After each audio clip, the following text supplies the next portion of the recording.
You need to make your life what you want it to be. You are the main character. Wear what makes you feel confident. You don't have to go with the trends. You don't have to have the latest and greatest or what's on the runway or the most expensive. Wear what makes you feel confident and what makes you feel beautiful.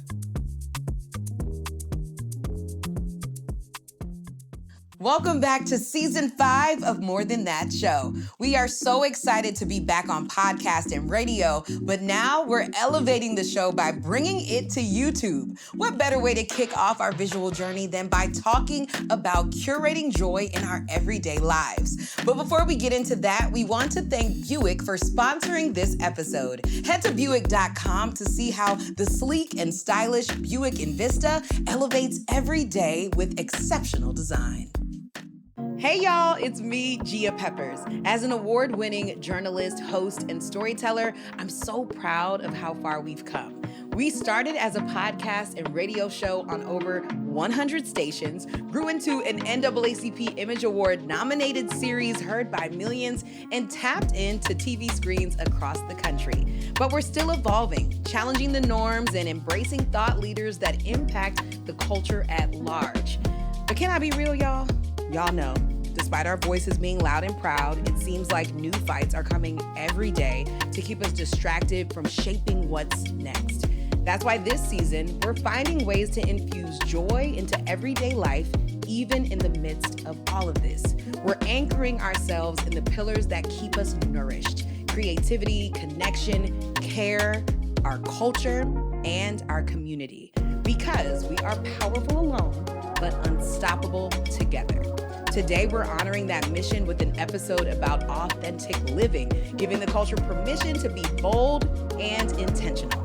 We're here with fashion and lifestyle creator Monroe Steele, whose content is a fearless mix of glam and relatability. Through her fashion-forward looks, vibrant home interiors, and heartfelt blogs, Monroe shows us how to create spaces that nourish us and design lives that center joy, freedom, and intention on our own terms. Welcome, Monroe.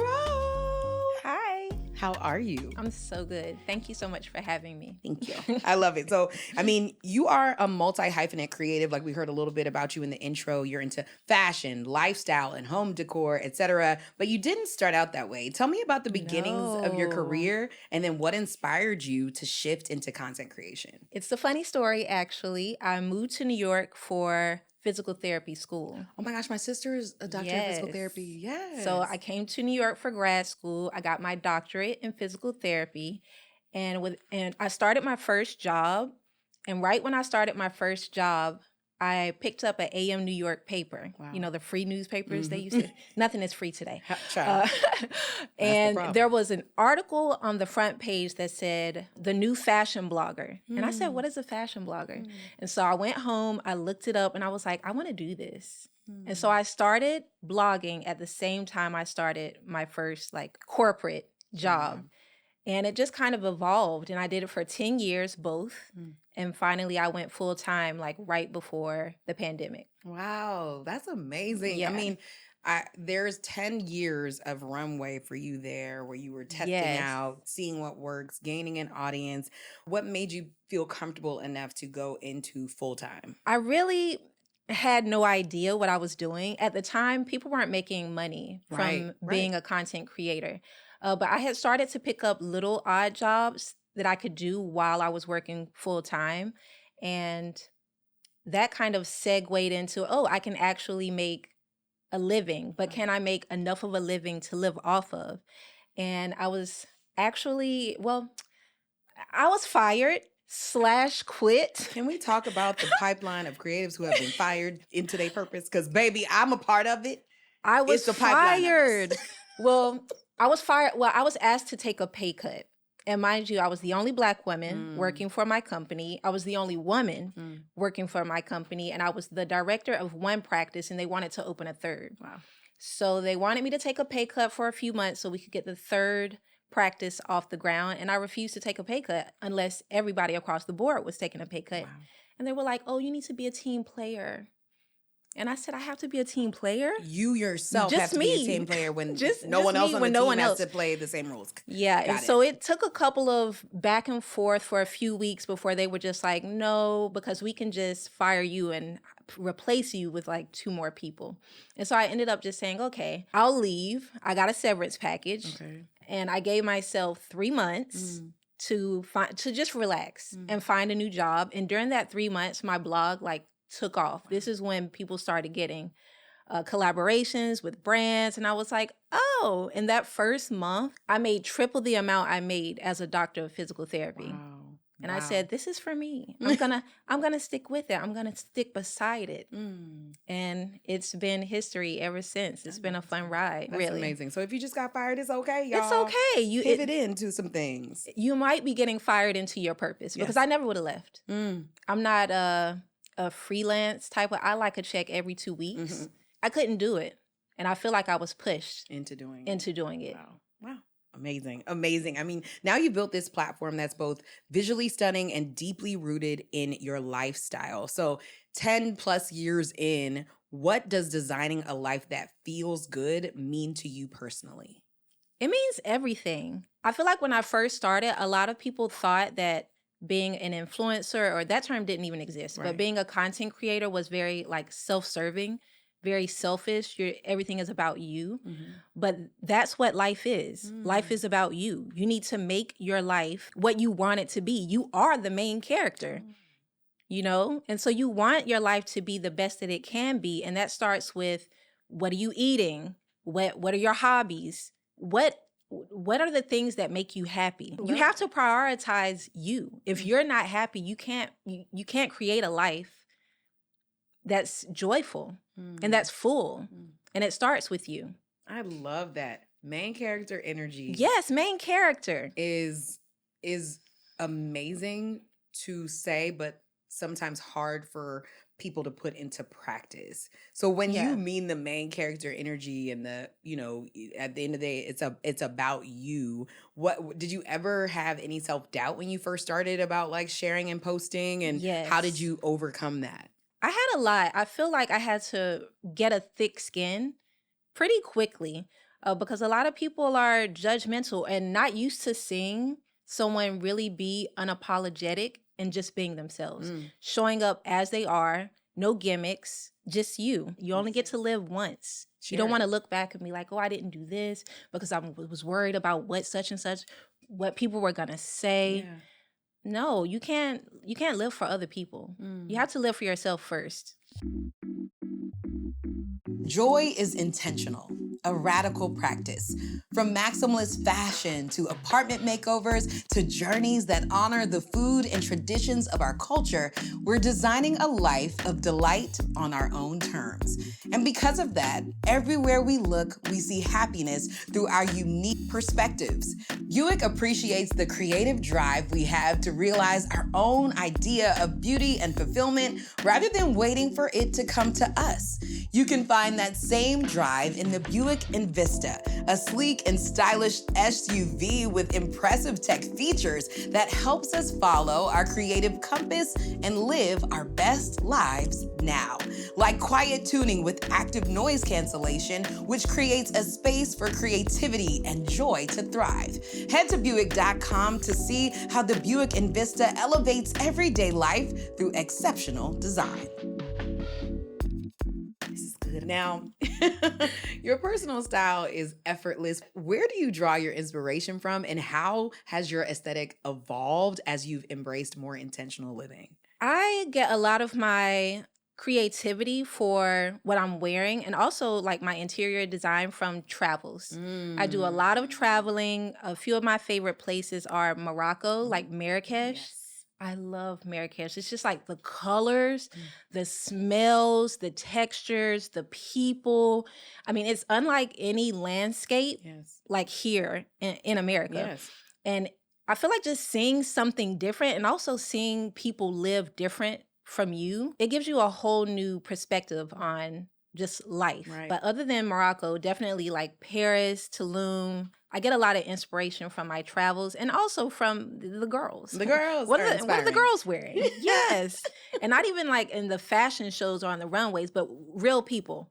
Like here in The Brooklyn, girls. Right. Brooklyn, you can tell when someone is from Brooklyn. You really can. You can look at them and tell you like, yes, that is a Brooklyn girl because she has style. I love a statement piece. Okay. It needs to be bold and extravagant. I have a lot of Black designers. Fee Noel is probably number Fee, one. come on. I love Fee. She's amazing.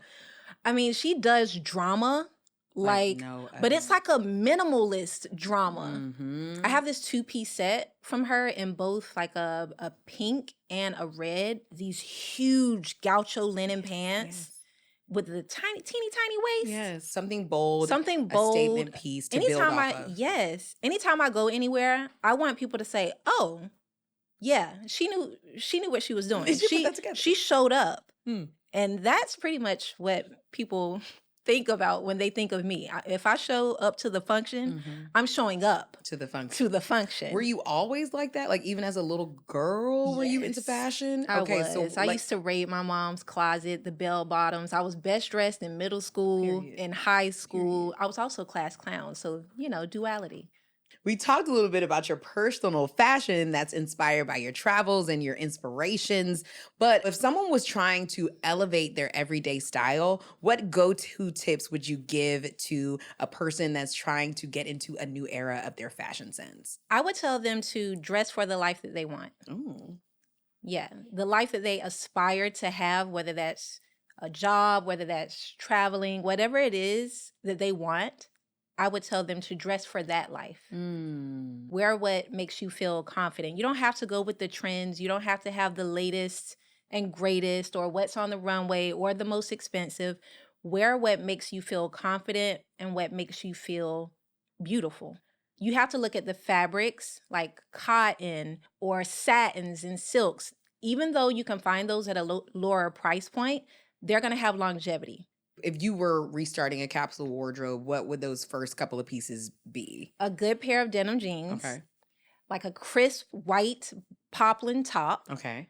A nice flat, one that's can be worn year round. A good boot, a blazer, probably a leather jacket. And go from there. And go from there. I like that. Yeah. That's great advice. And the capsule also helps you feel not so overwhelmed with what's in your closet. I'm writing notes, but you are in the process of designing this new beautiful home. So how has that process been for you? Take me through all of that. How you again are creating more spaces that are intentional, and how much of your design is about honoring your past versus, like you said, calling in that future. How are you doing both as you're designing? It's been a long process. Yes. First of all, getting the house. But the house is a 1930s Spanish beach house. And so it already had like a lot, I know, it's a little terracotta roof. But the house already had that Spanish style. And so I just wanted to build upon that. So I spent about 4 months renovating, bringing back the arches, bringing in terracotta floors for the kitchen, like really restoring it to a 1930s, more modern, but Spanish style home. And it all started with art. I based pretty much the whole vision of what I wanted the space to look like and feel like with a piece by Juan Sebastian. He is an artist based in Miami. And I learned about him at Art Basel. Every time I would go to Untitled Art Show, which is more contemporary art, I would see his photography, and that's a huge focal point in my new house. But I design with me in mind with a lot of art, a lot of Black art, a lot of Black pieces. If there's a collaboration with like a big box store and a Black designer, I'm going to get something. Smart, yes. Black books. It's a lot of Blackness in my house. I like to see myself in my home. And yeah.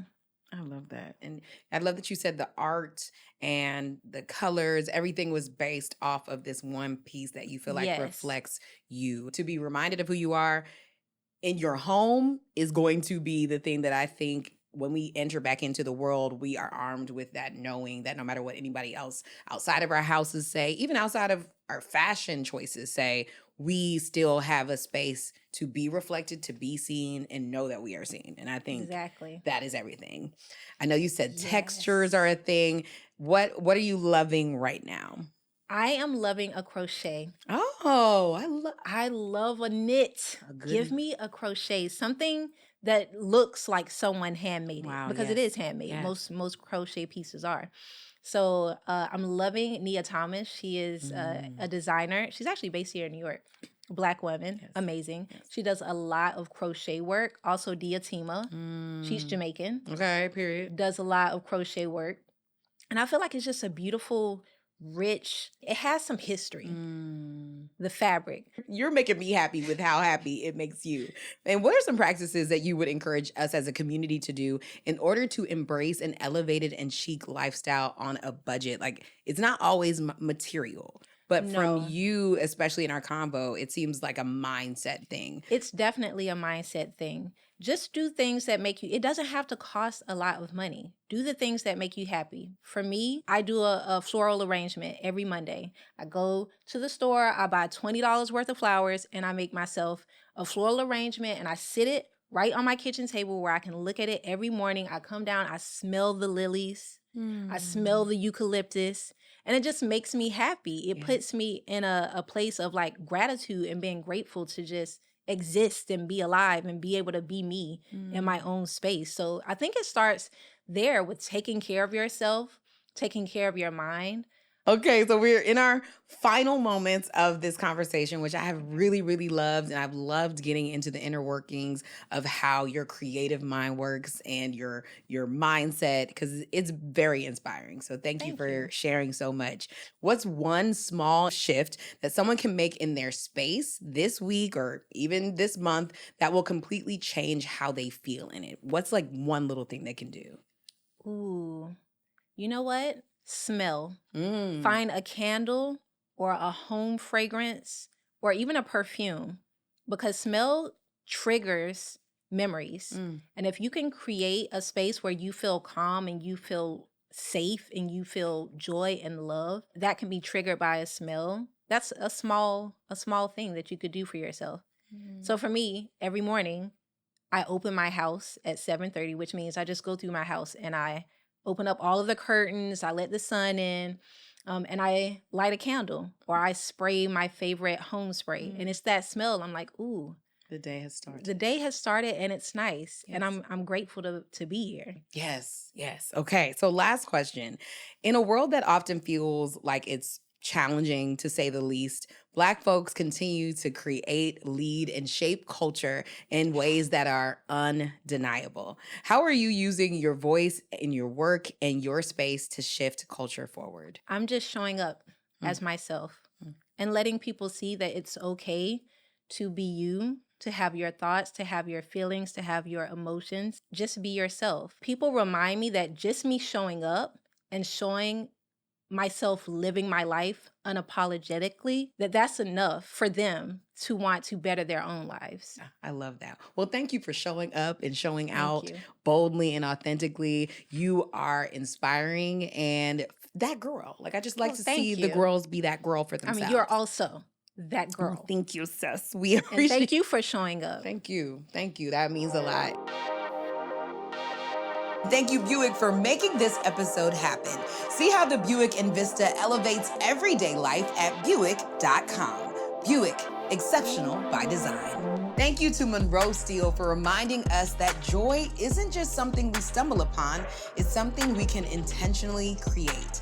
I believe that in times like these, refocusing on what makes us feel good, not just on the surface, but deep in our spirit, is a radical act of care. Whether you're curating space with color or traveling around the world or building a new mindset to elevate your life, just know your voice is needed. In our next episode, we'll talk to someone whose voice is leading us into new technology. Join us as we journey into AI and the culture with Joy Fennell. She'll talk about the pros and cons of using AI tools, how building her first AI-powered studio helped her push past fear, and how shifting into this technology can empower us all. What did you think of our premiere episode? Make sure you let us know. And as always, you can check out the show notes for any resources from this episode. Tap in wherever you listen to podcasts, follow us on all socials, and subscribe to us on our new YouTube channel at More Than That Show. Thank you for tuning in to this episode of More Than That, where we are powerful alone, but unstoppable together.